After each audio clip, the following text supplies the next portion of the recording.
નમસ્કાર, સેક્યુલર ગુજરાત ન્યૂઝમાં આપનું સ્વાગત છે।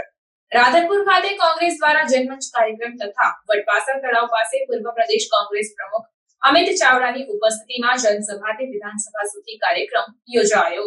પાટણ જિલ્લાના રાધનપુર ખાતે ગુજરાત પ્રદેશ કોંગ્રેસના પૂર્વ પ્રમુખ અમિતભાઈ ચાવડા અને રાધનપુર વિધાનસભાના પૂર્વ ધારાસભ્ય રઘુભાઈ દેસાઈ તથા ચંદનજી ઠાકોર, પાટણ જિલ્લા કોંગ્રેસ પ્રમુખ ગેમરભાઈ દેસાઈ, કાંકરેજના ધારાસભ્ય અને શહેર કોંગ્રેસ પ્રમુખ ડોક્ટર વિષ્ણુદાન ઝુલા રાધનપુરની ઉપસ્થિતિમાં રાધનપુર તાલુકાની જનતાના પ્રાણ પ્રશ્નોને વાચા આપવા માટે જનમંચ કાર્યક્રમ યોજાયો, જેમાં મોટી સંખ્યામાં લોકો પોતાના પ્રાણ પ્રશ્નો લઈને ઉપસ્થિત રહ્યા હતા। મોટી સંખ્યામાં રોડ, રસ્તા, પાણી તો નર્મદા અને ભાડિયા ગામના સ્મશાનનો પ્રશ્ન ટોપ 10 માં રહ્યો હતો। લોકો દ્વારા મોટી સંખ્યામાં ફોર્મ ભરી વિધાનસભા સુધી પહોંચાડવા ગુજરાત વિધાનસભાના વિરોધ પક્ષના નેતા અમિત ચાવડાને ફોર્મ આપવામાં આવ્યા। અમિતભાઈ ચાવડાએ ગુજરાતના મુખ્યમંત્રી સુધી રજૂઆત કરી લોકોના પ્રાણ પ્રશ્નનો નિકાલ કરવાની ખાતરી આપી હતી। ત્યારે આ પ્રસંગે રોડ, રસ્તા, પાણી, નગરપાલિકાના પ્રશ્ન, નર્મદા અને અન્ય પ્રશ્નની રજૂઆત કરવામાં આવી હતી। આ પ્રસંગે કાંકરેજના ધારાસભ્ય અમરતજી ઠાકોરે પોલીસ પર ચાપખા માર્યા હતા। દારૂ જુગારના ધંધા બંધ કરાવવાની અપીલ કરવા કહ્યું હતું કે સમય અમારો પણ આવશે। રિપોર્ટર વસંત કડિયા, સેક્યુલર ગુજરાત ન્યૂઝ, પાટણ।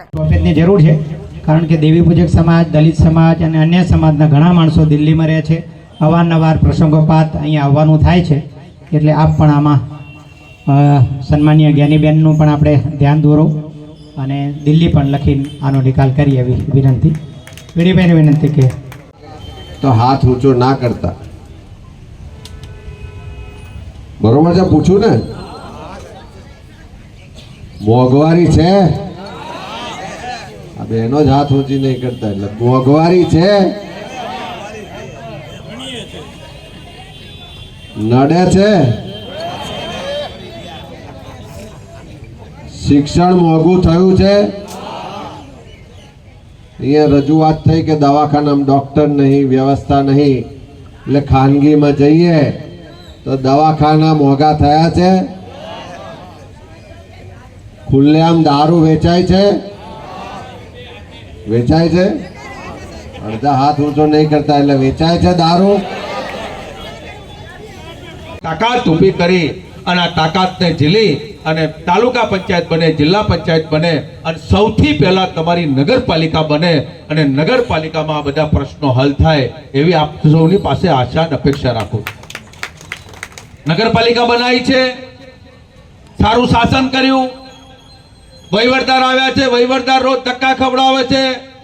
અમરતજી જેમ કીધું, ભારતીય જનતા પાર્ટીની કંઠી પહેરીમાં જેમ ફરતા હોય એવું અમોનિશ વર્તન કરે, એ બધાના જો છુટકારામાંથી મેળવવું હોય તો તમારે 3 કામ કરવો પડે।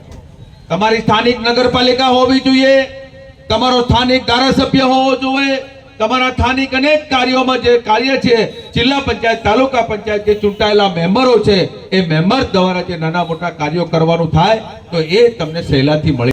રાધનપુરની જનતાના અવાજને બુલંદ કરવા માટે કોંગ્રેસ આ જનમંચનો કાર્યક્રમ લઈને આજે રાધનપુરમાં આવી છે। તો આપ સૌએ જોયો છે કે જે રીતે લોકો ફરિયાદો કરવા આક્રોશ સાથે ઉમટી પડ્યા હતા કે રાધનપુરમાં છેલ્લા 1.5-2 વર્ષથી વહીવટદારનું શાસન છે। આખા રાધનપુર શહેરમાં તમામ રસ્તાઓ તૂટી ગયા છે। ખાડાનું રાજ હોય, ખાડાનું નગર હોય એવું રાધનપુરની સ્થિતિ છે। ચારે તરફ ગટરના પાણીની નિકાલની કોઈ વ્યવસ્થા નહીં હોવાને કારણે ગંદકી બેશુમાર છે, મચ્છરોનો ત્રાસ છે, લોકોનું આરોગ્ય બગડી રહ્યું છે।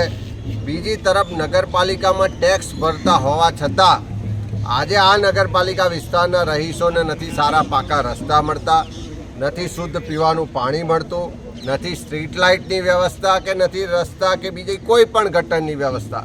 આ તમામ પ્રશ્નોથી લોકોએ ખૂબ હેરાન પરેશાન થઈને આક્રોશ સાથે રજૂઆત કરી છે। સાથે સાથે ગ્રામ્ય વિસ્તારમાં પણ સાતલપુરમાં 2013થી કેનાલો બની હોય તેમ છતાં આજે 10 વર્ષ કરતાં વધારે સમયથી એક ટીપું પણ પાણી નથી આવ્યું।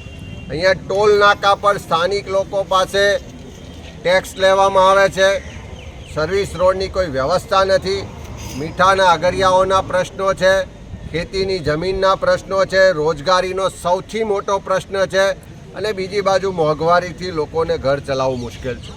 અમરતજીભાઈ જે વાત કરી કે અહીંયા શુદ્ધ પીવાનું પાણી નથી મળતું પણ દારૂની રેલમછેલ છે અને જે હપ્તા રાજ ચાલે છે કે રાધનપુરથી લઈને મુખ્યમંત્રી કાર્યાલય સુધી દારૂના હપ્તા પહોંચે છે એટલે એને રોકવાવાળું કોઈ નથી. અહીં લોકોની સમસ્યાનું નિવારણ કરવાની કોઈ સરકારને ચિંતા નથી પણ દારૂ વધારે વેચાય અને એના હપ્તા મળે એની ચિંતા ચોક્કસ ગાંધીનગરથી થાય છે. એવો પ્રજાનો જે આક્રોશ છે. આજે કોંગ્રેસે જનમંચના માધ્યમથી આ તમામ પ્રશ્નોને જે પ્રજાનો અવાજ છે એને વાચા આપી છે. આવનારા દિવસોમાં આને જનસભાથી લઈને વિધાનસભા સુધી લઈ જવામાં આવશે. આની લેખિત રજૂઆતો પણ થશે ને જરૂર પડશે ત્યાં કોંગ્રેસ પાર્ટી આંદોલન કરી અને રસ્તા પર ઉતરીને પણ લોકોને ન્યાય મળે, સુવિધા મળે. જે પ્રજા ટેક્સ આપે છે એને એનો અધિકાર, એનો વિકાસનો લાભ મળે એના માટેની લડાઈ લડીશું.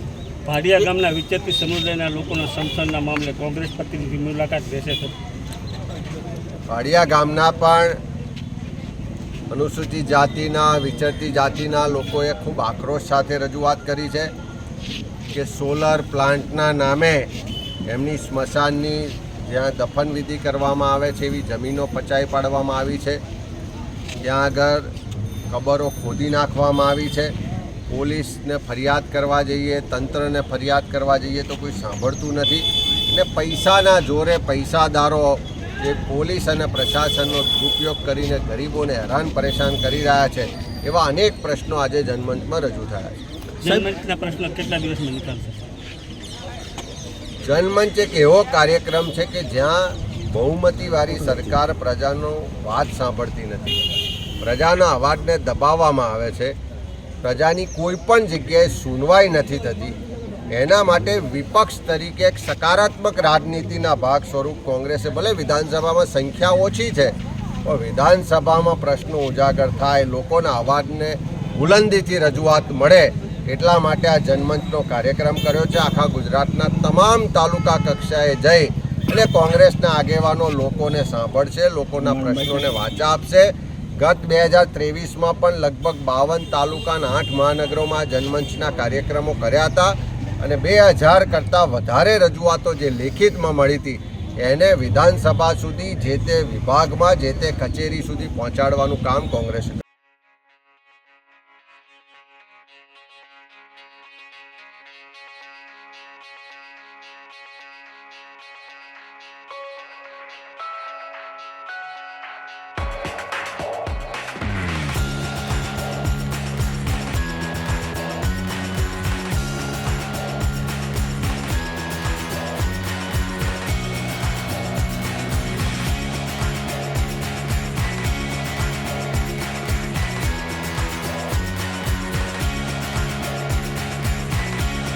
સમાચારોની અવનવી અપડેટ્સ માટે જોતા રહો સેક્યુલર ગુજરાત ન્યૂઝ. સાથે સેક્યુલર ગુજરાત ન્યૂઝ ચેનલને લાઇક, શેર અને સબસ્ક્રાઇબ કરો અને બેલ આઇકોન દબાવીને સમાચારોની ઝડપી માહિતી મેળવો.